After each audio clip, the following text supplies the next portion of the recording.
Қайырлы күн, құрметті Жүніс Сағырпаға. Бүгінгі сұхбатқа келісіп отырғаныңызға көп рахмет. Мен Жетісу облысы Талдықорған қаласының Мұхтар Арын атындағы номері 24 лицейінің 8-ші А сынып оқушысы Сәулетханұлы Дарханмын. Ал енді рұқсат болса, сұхбатымызды бастасақ. Жақсы. Сізге қояр бірінші сұрағым, сіздің фантаст жазушы болуыңызға кім себепкер болды? Әрине, бұл енді менің тасырым негізі жұлдыз әлемге арналған ғой енді. Сондықтан өзі 4 жасында әкем қайтыс болды. Содан кейін соны іздеп сағынып, сол бірге анам Қоқаныш кешкілікті ауылда серуендеп жүргенде жылы әкем пайда деген екен. Сонда анам жұлдыздарды көрсетіп, анау жұлдыздарды көріп тұрсың ба? Көріп тұрмын. Әкем сол жұлдыздарға кеткен деген екен. Содан бастап балалық оймен, ол жұлдыздарда адамдар бар екен ғой, соңғы кеткен екен, адам деп түн мезгілдерінде тұрып кетіп жұлдыздарға қарайтын болып. Сонда ол бір жаңағы армандау, ойлау деген мәселе содан басталған ғой. Содан кейін ал енді жазуға деген бет алысыма 1960 жылы оңтүстік сапарында жүрген ұлы жазушы Мұхтар Ыбырайханұлы Әуезов біздің ауылға ат басын тіреді. Біздің мектебімізде болды. Ол кезде мен 10 жастамын, 5-ші сыныпта оқимын. Сонда да ұлы жазушылық бұл өзімді сонда құштар болдым. Мектепте де көрдім. Мектептен кейін ауылдың құрылымында кездесу болды. Ол кісімен көрдім.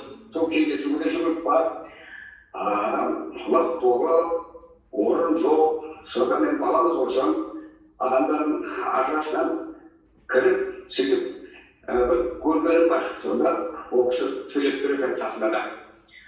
Одан кейін біздің өзі ауылда кітапхана жағы өте жақсы болды, кітап қоры өте мол болды. Сол кітаптардың арасынан қазақ тіліне аударылған француздың ұлы жазушы Жюльверннің шығармаларын оқып жүрдім. Сөйтіп ойлап жүрдім, осы біздің қазақтың әдебиетінде неге сондай сериялы болашақты шығармалар жоқ. Сол ойменен осы жанрға бет қоя бастадым. Сөйтіп алғашқы шығармалар сол аудандық алғабас деген газетте шыға бастады. Одан кейін Қоғам газеті, Білім және еңбек журналы, содан сөйтіп жалғаса берді. Мен өзім 2 жылды байланыс саласынан бастағанмын. Мамандығым телеграфшы болды. Сондықтан сол телеграфта жүрген өзінде түнгі келіп түсіріптердің өзінде сол аппаратқа ойларымды жазып, шыққырай, осындай осы жазғандарым кітап болып шығатын болса, жаза беремін деп армандайтын. Құдайға шүкір сол арманның жиегінде биігіне шығыпта қалдым. Қазір көптеген романдар жазып қойғанмын. Оның 19-ы кітап болып жарық көрді. Осылай басталды. Сіздің осы фантастика жанрына жету жолыңыз өте ерекше екен. Ал енді келесі сұрағым, сіз сұхбаттарыңызда көбінесе қазақ астрономиясын, соның ішінде жылқайыру, 9 есеп, мүшел туралы ұғымдарды айтасыз, иә? Ата, осыған толығырақ тоқталып кетсеңіз. Толыққаны біледі, бұл өзі бір 9 есеп деген бұл аймен үргір жұлдыздар шоғырының несі ғой, беттесі ғой, кеудесі деймін, беттесі дейді. Енді оны өзінше бір есеп қойдастан. Сол есеп арқылы енді ауғанларын білуге керек болған, жылдың мезгілдерін білуге керек болған. Сондықтан да оны өте бір есепшілер, біздің өзіміздің қазақтың жұлдызшылары, есепшілері болған. Солар бәрін есептеп отырған. суалданып апарайын еткізіп отырған, ертең қар жауады, ертең борышын болады деген сияқты. Ал енді жұрт айлығы дегенде әрине онда бізде мүшелдес 13 қой, 13 мүшелдес деп есептейді. Ал енді басқа батыста кейбір басқа елдерде 13-тан қорқады, өте қатты қорқады. Кейбір елдерде тіпті 13 деген нөмірді үйде болмайды. Ал енді одан қорқады ештеңе жоқ. Меніңше бұл 13 саны bütün қазақ үшін өте бір тәртіпті, өте бір ондай жатқан, ондан ондай жағдай замандарында барудың қажеті жоқ деп ойлаймын. Сол жыл айлығы дегенім сол, осы әрбір 13 жылда мүшел түрде соған жыл айлығы отырған кейбір кісілер, бірақ та жаңағы суға түсетіндер де болады екен. Оған бірақ сенудің қажеті жоқ. Оны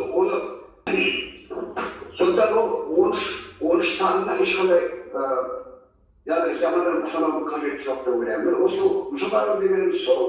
Ал енді жаңағы тоғыз есеп дегеніміз сол жаңағы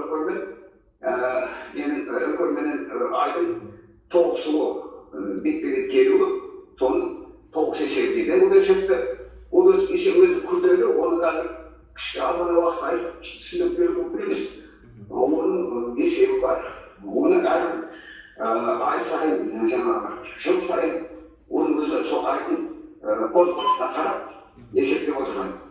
Ал енді айдың өзі қараса, ай жерде 12 ай емес 13 айда бір айға түседі. Көрдіңіз бе? Табиғи заң бар. Ал мынау біздің зодиак шоғылын айтып жүрміз ғой. Жаңағы не дейді, адам тағдырын жұлдыздармен байланыстырып айтады ғой. Сол жұлдыздар 12 емес 13. Соны мұсылман көтергенмен Сарашая деген шоғылын екеуін біріктіріп жіберген. Біріктіріп 12 қолдан 12 жасап отыр. Сондықтан онда да көп қателіктер бар. Мен бұл жерде Түркістан газетінде жазған көп мақалалар жазған осы мәселе. Керемет. Ал ендігі үшінші сұрағым, менің зерттеу жұмысымның өзекті мәселесі айдағы жасырынбақ пен дабыл әңгімелер болғандықтан, осы шығармаларыңыздың сюжетіне арқау болған оқиға немен байланысты? Осы шығармалардың кейіпкерлерінің прототипі не болмаса өмірдегі бір негізі арқауы бар ма? Енді айдағы жасырынбақ дегенді бұл енді бірінші рет 1993 жылы ұлан газетінде жарияланған. Одан кейін 1999 жылы авторлық кеңес көшпелілер серия ғылыми болашақ романдарының 4-шісі көптен келген көшпелілер ғылыми болашақтық роман кітабына енген.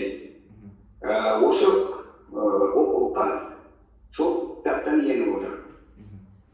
Енді жасырынбақ деген ол қай қарсылығы қызық қой енді. Ауылды жерде, тау жерде өстім. Айлы түндерде көрші достарымызбен бірге ол сайталаға барып жасырынбақ ойын ойнайтынбыз. Сол есіме түсті. Одан кейін мынау өзім жұмыстар басқарумен айналысамын. Марста мына шағырма дейді қазақ. Шағырма ғаламшары.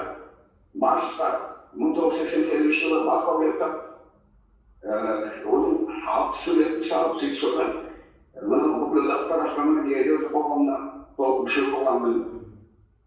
Сол айға көп мен өзім дәмдеген оның сұлуларын, жарықбай, толық тұтыларын бәрін өзімнің сыңар төркімен бақылағанмын. Ол бақылаған еңбектерімде жарияланды. Ал енді сол ай туралы көп оқитын, көп білетіндіктен сол ол жаңағы жасырынбақ деген шығарма сол өзіміздің бала шағымдағы сол ойындарым бар, соған айдың табиғатын білгенім бар, соның бәрін қосылып келіп сондай шығарма туған. Айда атмосфера жоқ, өздеріңіз жақсы білесіздер. Сондықтан ол сәулесі айдың бетіне кәдімгі мынау қол шамнан немесе үлкен бағыттағы шамнан сәуле түсіргендей сәуле түсіреді. Мынау біздің атмосферамыз жердің күннің сәулесін шашыратып қоятып, таратып әдемі қылып түсіреді. Ал айда ойлаймыз, айда кәдімгі сол шамнан түскен, қол шамнан түскен жарық сияқты ғана болып түседі да, қалған жағы қараңғы болып тұрады. Ал енді күндіз, ондағы күндіз өте ыстық, 150 градусқа дейін ысиды. Енді сол мынау ай бетіндегі тастардың көлеңкесі өте қою болады. Егер сол тастың көлеңкесіне еніп кетсе, көрінбей қаласың. Сол ойыма түсті, соны кейін жасасың ба ойы бар. Соның бәрін қосыла келе осындай әңгіме туды. Бұл әрине әңгіме болғанда бүгінде жазылып қойылған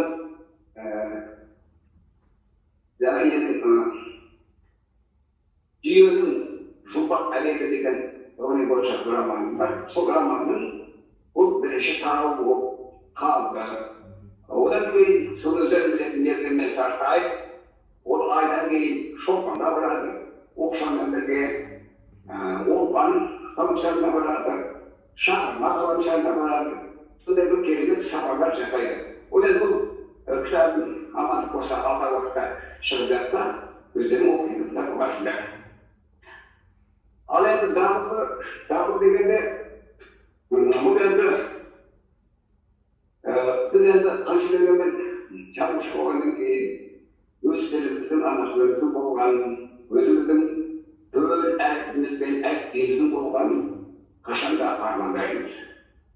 Әрине, ертеректе біздің ұлы данышпан ғалымымыз Әбу-Насыр әл-Фараби араб әрпімен жазып шығармаған ғылыми еңбектерін одан кейінгілерде зиялы ағаларымыз бен аталарымыз олар да солай жазды. Одан кейін латын әрпіне көштік. Латын әрпіне біраз уақыт пайдаландық. Одан кейін міне кириллица деген әріпке көштік. Кириллица деп өткен бірақ бұдан шошын ештеңе жоқ. Бұл өзі Кирилл деген грек. Бұл әріп атауының өзі гректен шыққан. Сол Кирилл деген грек өзінің ағайынымен бірге сол әріпті жасаған. Сөйтіп славяндарға беріп апарып соларға таратқан. Олар өздерінің әріптерін қосып алған. Одан кейін біздің кеңес орнағаннан кейін бізге келіп дейді. Біз де өзіміздің қағаз әріптерін қосып алып тоғыз әрпіндерді. Сонда бұл өзі бұл негізінде кеңес одағы құрамындағыларға ортақ әріп болып табылады. Енді сол кейін енді мынау мен жазып отқан дабылдар мынау өткен замандағы талас өзен бойында сол төңіректе өзіміздің қазақ ата-бабаларымыз өмір сүрген жерде сол ертеректе мынау талас таңба жазуы қолданылған. Сол таңба жазуды олар бізге аманат етіп тасқа жазып өшпейтін етіп кетті. Сол жөнінде көптеген кітаптарды оқыдым. Содан кейін келіп осындай шығарма туды. Сол талас таңба жазулардың негізінде қазақтың төл әрпін неге жасамаймыз? Неге жасалмайды? Енді әр ұлттың әрпін жазып осылай кете береміз бе деген ой келді маған. Елімізде қазақ ғылым академиясының құрамында тіл білімі ғылыми зерттеу институты бар. Сол институттағы ғалымдарымыз неге ойланбайды екен деген ой туған. Содан келіп мынау күнгей деген ғаламшардан келген қазақ ташкендері, қазақ дейтінім олар бір кездері сол ғаламшарға барып сонда қалып қойып дамып ел құрып, қазақ елін құрып, сөйтіп солардан таралған ұрпақтары болып келеді. Сондықтан олар сол әріпті қолданады екен. Sodan keyin barib osunda жаңа bir tölen жасаған деген ғалымымыз соны айналысып, енді осы біздің елімізге білім саласына енгізуге күш салады. Сол ойды айту үшін осындай шығарма жаздым. Бұл дабыл кезінде Қазақ радиосынан берілді. Мұрат Бұқыбайұлы деген диктор оқыды. Одан кейін жаңағы көктемдегі көшкендер деген кітабыма енді. Одан кейін міне енді өзім оқуға енді. Бұл да ғылыми болашақтық роман, оның үлкен шығарма. Оның енді бәрі де бұл журналдық нұсқалары. Айдарға шылдан тұрмақта, дағылда. Енді біраз әзіргейді осылай оқыла береді. Кітап оқыла береді. Яғни, дабыл әңгімесінің негізгі бір идеясы ол сол қазақтың көне түркі жазбаларын, сонау тоны көп, күлтегін жазбаларынан келе жатқан қазақтың түркі жазуы ғой, соны яғни жаңа бір тұстан дәріптеу ғой. Оны да таңғы басқандайды, оны таста қашау жазылған, ешқашан өшпейтін қашау әріптер ғой. Оны зерттеген ғалымдарымыз бар. Сол ғалымдардың кітабы бойынша мен сол кітабын оқып шығып, одан кейін барып осындай ойға келдім. Одан сол әріптердің негізінде әріп жасалса деген арман қайта келген ойымда бар.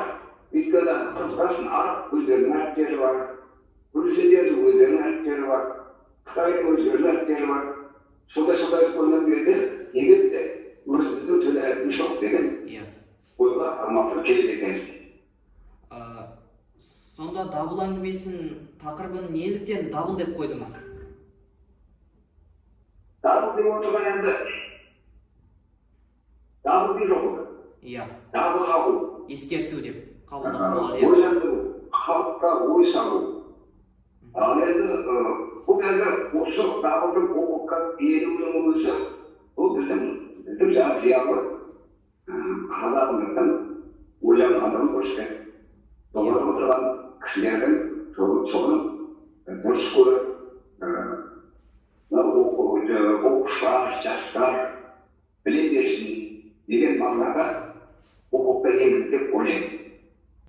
Сондықтан ол дабыл беру, дабыл деген ол біздің ата-бабамыздан бар нәрсе ғой. Сол үшін соны дабыл деп қойдым. Өте жақсы. Ал енді ата, соңғы сұрағым, қазіргі таңда ақын, не болмаса жазушылар осы фантастика жанрына бет бұру керек пе? Қазіргі таңда мысалы фантаст жазушылар өте аз, өзіңіз білесіз. Қазақстанда қазақтың тұңғыш фантаст жазушылары өте сирек кездеседі. Бар емес, жоқ емес, бар.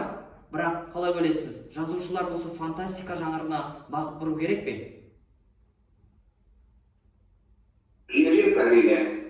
Менің бұл өзі 60-шы жылдары, 1960 жылдары бұл жанр өте жақсы дамыды. Көп жазушылар болашаққа шықты. Біз солардың жетегінде жүрдік. Сөйтіп өзімізбен қалыптастық. Енді бүгінде әсер кеткені рас. Одан да жаңағы көптеген сол жазушы болашақкерлер ағаларым да өзінің кішілеріне өнерден өтіп кетті. Сөйтіп мына жалғызсырап тазалғандай болып жүргенім бар. Жоқ емес әрине, қазір Медеу Сәрсекеев деген ағамыз бар, Талап Сұлтанбеков деген ағамыз бар, Бердабыс Беков деген сол кісілер қазір оларда оқуға енді шығармалары. Оларға сол әйтеуір басқа жанрлармен еңбектермен айналысып жүрсе де осы мәселеге көңіл бөледі. Ал енді дархан мынау бұл ғылыми жанрменен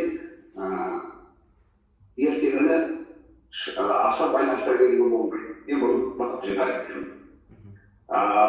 Бұл біздің ғылыми жанрымыз бастаған ұлы ғалым, биолог Ақжан Жақсыбекұлы Машалин деген кісі 1957 жылы осы біздің қазақ жеріміздегі қасиетті жеріміздегі Байқоңырдан ең алғаш жерге ұшырылған жылы ол кісінің жер асты саяхат деген кітап шыққан. Сол біздің ғылыми жанрдың бастауы. Ал енді ертегіде арман ой қиял бар, оған ешқандай дау жоқ. Бірақ ол ертегі түгелдей өткен шақта айтылады, өткен шақта баяндалады. Баяу өткен заманда деп басталады. Ал ғылыми жанр болашақ жайлы жазылады. Мұнда да өткенде жазылатын кездер болады, бірақ ол өте шек. Өткен заманды, динозаврдан таптаған заманды, динозаврға таптаған заманды, осы кісілер жатқан әлеуметтік кинодан көргенге шақтырып жүреді. Дегенмен негізгі бағыты болашақ. Ал енді болашақ ешқашанда тоғыспайды. Адам бар жерде арман бар, арман бар жерде болашақ бар. Сондықтан ол енді біз мысалға қазір әуе кемесімен ұшуға әбден үйреніп алдық. Енді ғарыш кемесіменде қазір саяхатшылар ұшып жатыр жер төңірегіне. Ол бірте-бірте айға ұшатын боламыз, айға барып келетін боламыз. Одан кейін оның ашылығы жұлдыздар бар. Жұлдызды жүйелер, жұлдыз аралдар, көз жетпейтін, әзірге сынақтардың көріп мүмкіндік бермейді. Алыстағы әлемдер бар. Құпия болып әлі құпиясы толық ашылмай жатқан ғаламшарлар бар. Тіршілікті ғаламшарлардың жүзі қазір ғылымда айтылып жүр бар деп. Сондықтан бұл болашақ жайлы шығарма ешқашанда тоқтамайды. Ол адам зат бар жерде. Яғни ертегі мен ғылыми фантастиканы екі жанр екеуі екі бөлек дейсіз ғой. Оны шатастыруға болмайды, иә? Болмайды. Яғни ертегі жанры мен ғылыми фантастика жанрын шатастыруға болмайды ғой. Екеуінің жанры екі түрлі. Шатастыруға болмайды. Өйткені ол әр жанрдың өзінің жөні бар, өзінің бағыттары бар, мақсаты бар ғой. Мысалға бір жанрдың өзінің мысалға әдебиетті қарайшы. Проза, поэзия деп бөліп кеткен. Ал мына фантастиканың өз ішінде жаңағы ғылыми фантастикалық юмор, фантастикалық скетч деп сөйтіп бұның өзі де бірдеңеге бөліп кете береді. Сол сияқты бұл енді ертегінің өзі бөлек қой. Бұл ертегімен енді алмастырудың қажеті жоқ. Оның өзі біздің ғылыми жанрдың басталған жылы бар. 1950 жылы айтып отырмын. Содан бері қарай дамып келе жатыр. Қазір біздің бір 50 шақты жазушыларымыз бар, болды. Бірақ өкінішке орай бұл жанрдың ауырлығына төзбей, басқа жанр ауысып кеткен, өлең жазып кеткен, я болмаса бір кітап шығарып, я бір әңгіме шығарып, сөйтіп кетіп жатқан қаламдастарымыз бар. Өкініштісі сол. Сондықтан біз сиреп қалатынымыз содан. Сондықтан кәдімгі саналы оқығанда адамдардың сол бағыттан таймай келе жатқан адамдар бармыз.